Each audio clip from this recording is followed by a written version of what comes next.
I just wanted to let you know how sorry I am, and I know how much pressure you must be under with the death threat and all. Well, listen, I have good protection, and I don't want you to worry, okay? Thanks.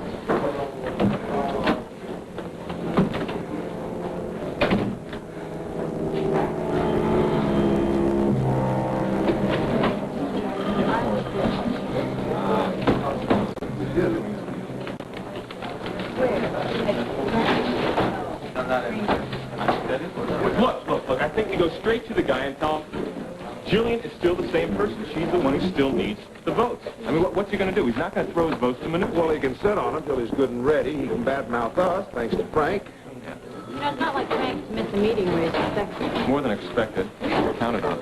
What is Frank like these days? 1 second he's one thing, and then he's another. And I'm sorry, Pat, but that's just the way it is. Maybe it's as simple as something else came up. Or maybe he got a postcard from Charlotte. Not funny. Excuse me, can I talk to you for a minute? Sure. Look, I was just wondering, is one of you guys enough? I mean, I know you have a volunteer outside keeping her eyes open, but is one plainclothesman going to be enough to guarantee the safety of our candidate? Well, I don't come with a guarantee, but I'm doing my best. Believe it or not, I am working. Oh, I didn't mean anything by that. I just meant... Oh, I don't know. Maybe I'm just not cut out for politics after all. Come again?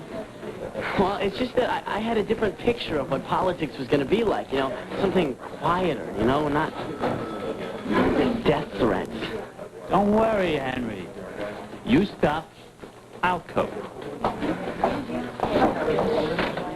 Oh, Henry, Bill, I would like you to meet my sister, Faith. Your sister? I thought she was a volunteer. Well, she's both.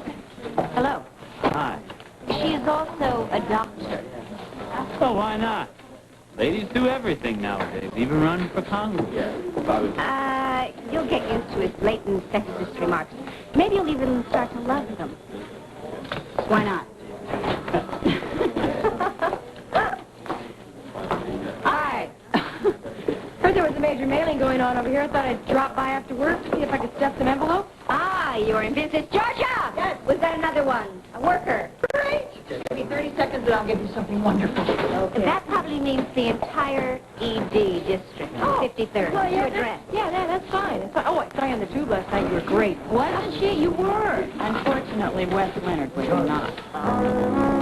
Listen, no hard feelings, okay? You want to replace me, that's your privilege. Get a professional. Get anybody. You can even get Jack Finelli.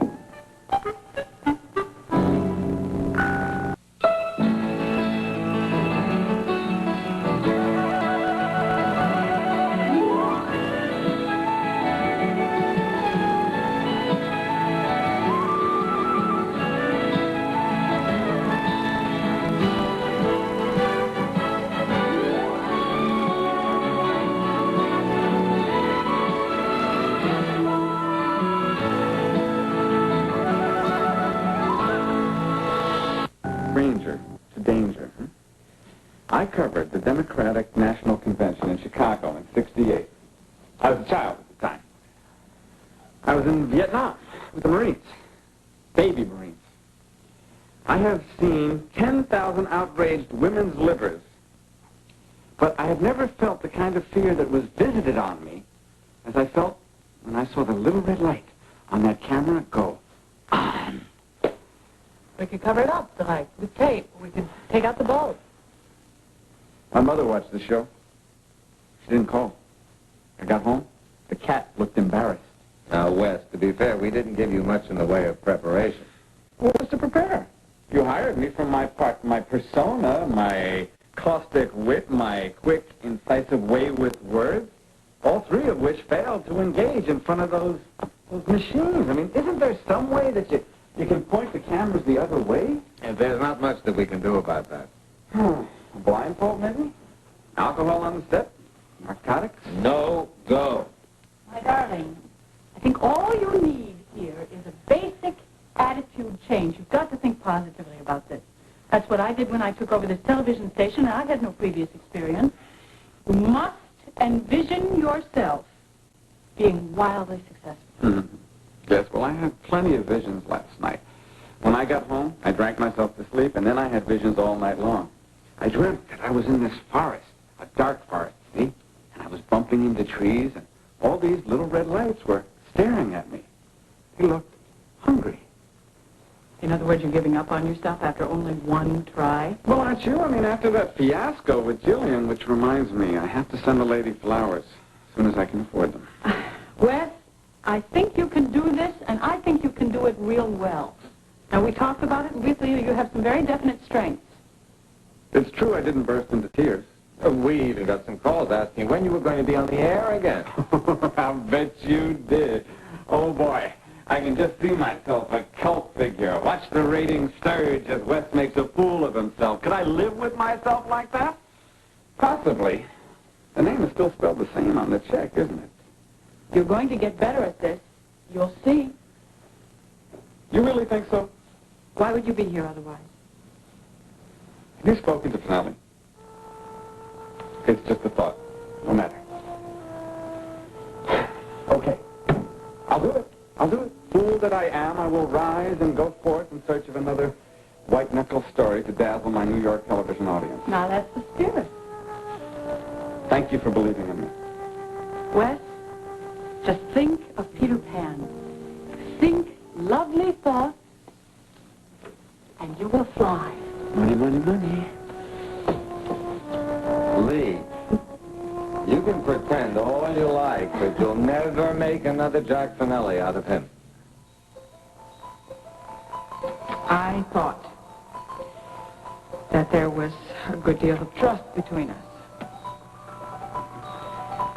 And I thought that given that circumstance, that it would be okay for me to help you. Because I was so helpless on my own. Because you were in pain. And I shared it because I love you. And because I saw a way to fix... I can't do this! Fix it by putting me on a leash in front of a lot of people who respected me for my independence as a journalist and a man. Ray Woodard hates me, but she respects me. Well, she did until you gave me the world on a silver platter. I'm giving everything to Jack. I'm solving all his problems. He's under my protection. Mine and Daddy's. Isn't he cute? What are you doing to yourself? What are you doing to me? Seeing us as the entire staff of WTJ-TV sees us. Rich lady Her and... gigolo, her kept man. You said it, not me. And my real motives, the loving ones, those don't count. Those don't count for anything. All that matters is what other people think of us, or what you're afraid that they think. You don't know your real motives. Oh, fine. Then tell me about my real motives. Well, obviously they're mixed. Look, surprises are swell. But you had to know on some level how I'd respond to that one. My career is who I am. What right do you have to fix who I am? None. Which is why you did it as a surprise, because if you consulted with me, I'd have stopped you cold. That put an end to the game. But you got to get in there and mess things up and then fly away. You're a dilettante, Lee. You always said so. You actually believe that I was using you, just playing with you? No. I actually believe you wanted trouble. That's what I actually believe. I'm sorry. I just don't follow. You're really throwing them out of left field. Yeah? Think about it. I think I'm just going to forget about it. So long, Jack.